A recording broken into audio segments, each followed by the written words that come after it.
बिहार में भ्रष्टाचार का एक नमूना इस समय बरौनी रिफाइनरी के इंडियन ऑयल कॉरपोरेशन लिमिटेड के मार्केटिंग टर्मिनल में हम आप लोगों को दिखाने के लिए आए हैं।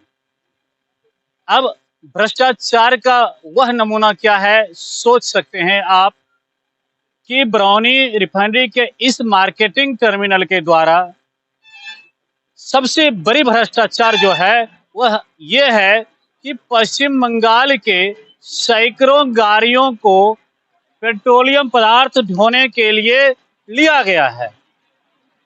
जिस गाड़ी के पास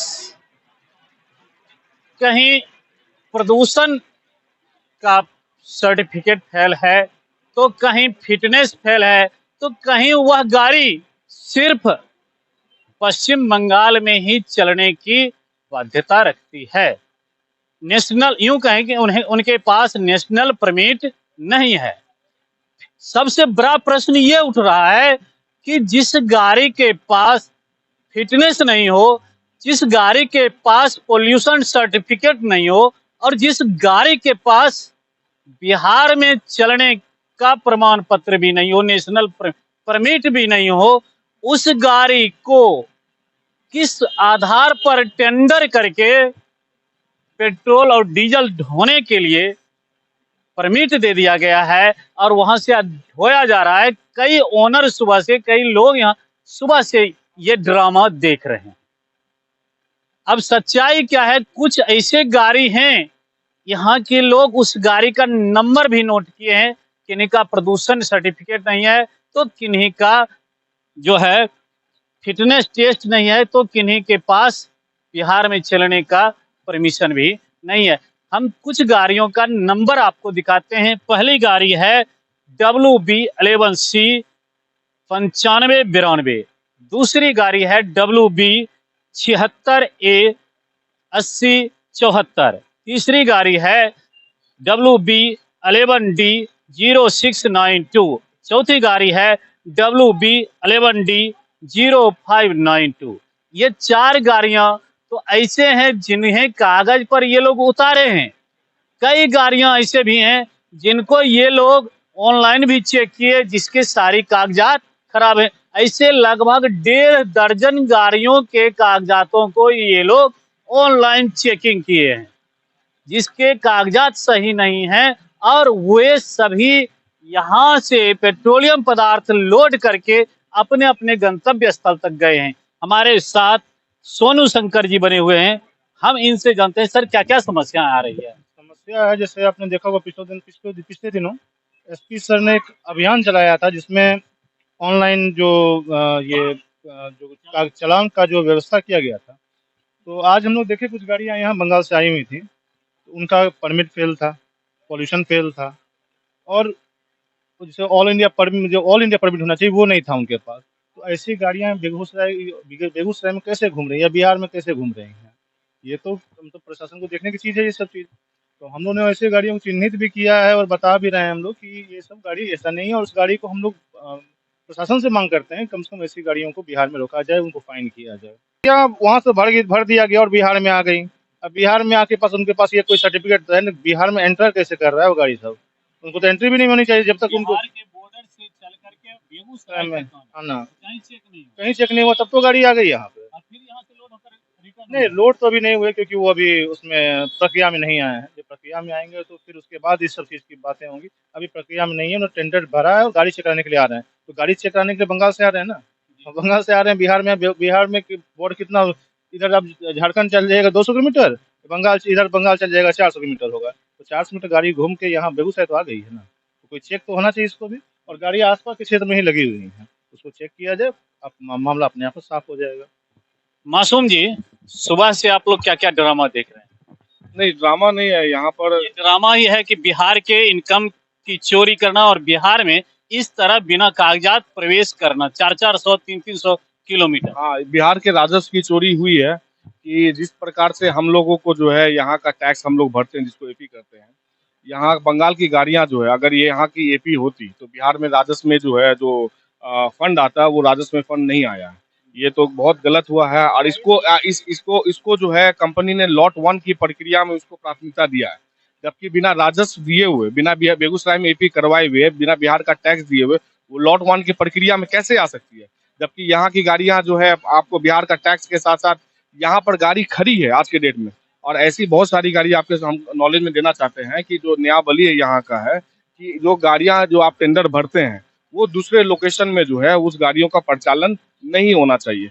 बहुत सारी गाड़ियां संज्ञान में आई है कि जो आज के डेट में किसी अन्य डिपो में वो चल रही है, आज के डेट में वो चल रही है, चलती हुई गाड़ी जो है वो यहाँ पर टेंडर कैसे हो गया बिना एनओसी या बिना इस तरह का प्रक्रिया का? पिछले टेंडर में एक हमारे ही ट्रांसपोर्टर भाई थे, तो उनकी गाड़ियां चल रही थी बीपीसीएल में, तो सॉरी यहाँ पे, और बीपीसीएल टेंडर था।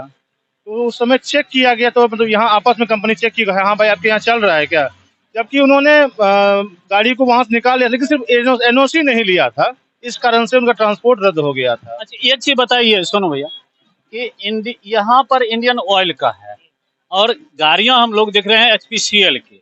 एचपीसीएल के ब्रांड की गाड़ी जिस पर लोगो लगा हुआ है वो यहाँ से अपना माल ले जा सकते हैं? नहीं नहीं, कभी नहीं, ऐसा हो ही नहीं सकता है। नियमावली ये कहता है कि सपोज जो टेंडर का नियम था कि आपकी गाड़ी अगर किसी अन्य डिपो में चल रही है और किसी अन्य कंपनी में, तो आप गाड़ी को भर भी नहीं सकते जब बिना उस एनओसी लिए हुए वहां से।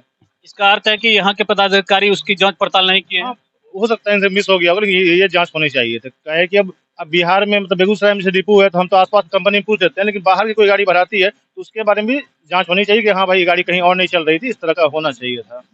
मासूम जी, जब आप लोग ऑनलाइन चेक किए ये सारी कागजात उनके पास नहीं पाए गए, तो इसकी जानकारी आप लोग पुलिस प्रशासन को दे रहे हैं?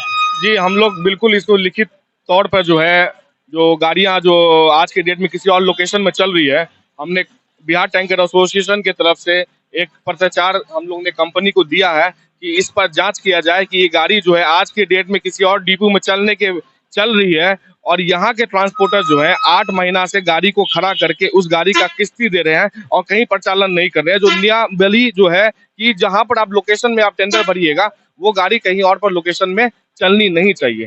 तो यहाँ पर जो ट्रांसपोर्टर खड़े किए हुए हैं और यहाँ पर है, मान के चलिए किसी अपने होता क्या है कि कुछ अपना निजी स्वार्थ के कारण अगर कोई ऐसा काम कर रहे हैं, हम चाहते हैं कि सीबीआई जांच, सीआईडी जांच हो, सीबीआई जांच हो और जो इसमें जो संलिप्त हुआ हो उन पर कार्रवाई की जाए।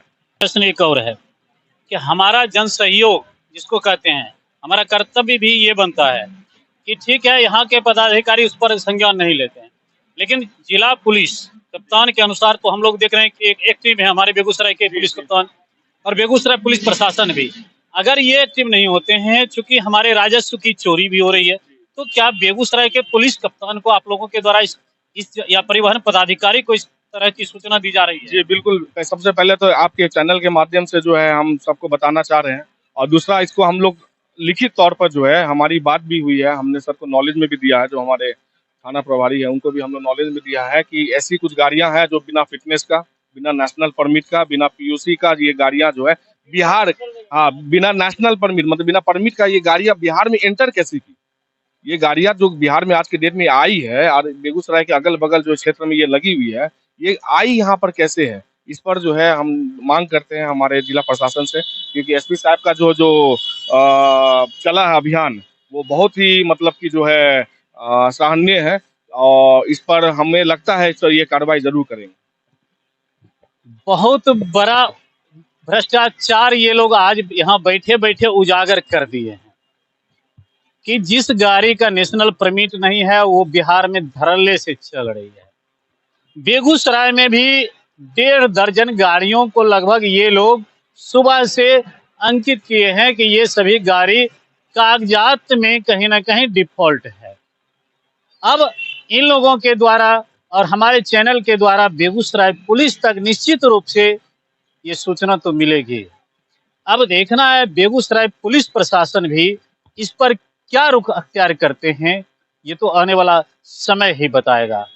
कंपनियों को ये भी ध्यान देना होगा कि जहां एक तरफ बेगूसराय के ओनर की सैकड़ों गाड़ियां घर पर बैठी हुई है, जिसके किस्त लगभग 8 महीने 9 महीने 10 महीने से ये लोग भर रहे हैं, वहीं बिना कागजात चेक किए दूसरे राज्य की गाड़ी को यहाँ टेंडर में लेना ये जांच का विषय है।